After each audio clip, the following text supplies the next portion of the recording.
Hey, beautiful people. Welcome to episode 29 of Mr. Clean's Adventures Travel Podcast. And today we're going to get into some top travel apps that I use on my phone when I travel to make the most of my experience. Let's get into it. So first, every trip or experience that you're on, make sure you download the airline and hotel or travel excursion apps that you use to book your trip. So if you fly in Delta to France or Europe, wherever you're going, have the freaking Delta app on your phone. It shows you the time, the changes, you get the messages, the updates, all that thing's very important. Also for your hotel, use a Marriott. There's a Marriott app to see the information, the details, to communicate with the hotel if you need to in advance. These things are very, very important.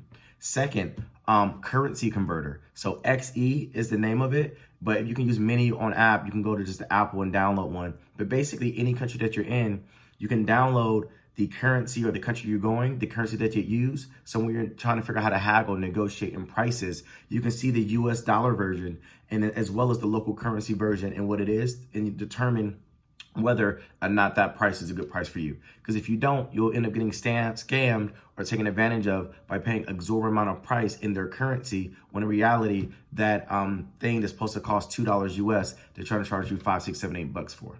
Next, a lot of y'all use this all the time, Google Maps. Google Maps has an option where you can do offline maps download. So basically you're able to do tracking location and know where you are in any country if you download an offline copy of that map before you get there. So let's say if I'm going to Egypt, I can download Cairo, I can download Luxor before I get there. So when I'm there and I don't have data, I don't have Wi-Fi, my location tracker is still on.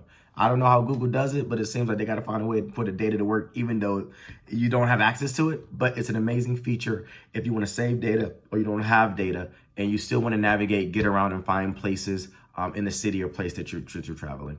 Last but not least, ride sharing. So lots of countries do have Uber. Uber is amazing, but it isn't always legal. So that's why if you do an Uber near your hotel or near a taxi place, they won't show up because they actually get into fights. So Uber or if there's a place that doesn't have Uber, now a lot of countries, they have their own local third-party countrywide ride-sharing service. It's either the exact same as Uber or something where you purchase the ride, but then they expect for you to pay in cash. So make sure you know the difference between something that's Uber similar where you can pay with your card through the app versus they have a local app where you can get the taxi at a good price and then you have to pay in cash. So those are the top 4 types of apps I think you should all have download on your phones prior and during your travel.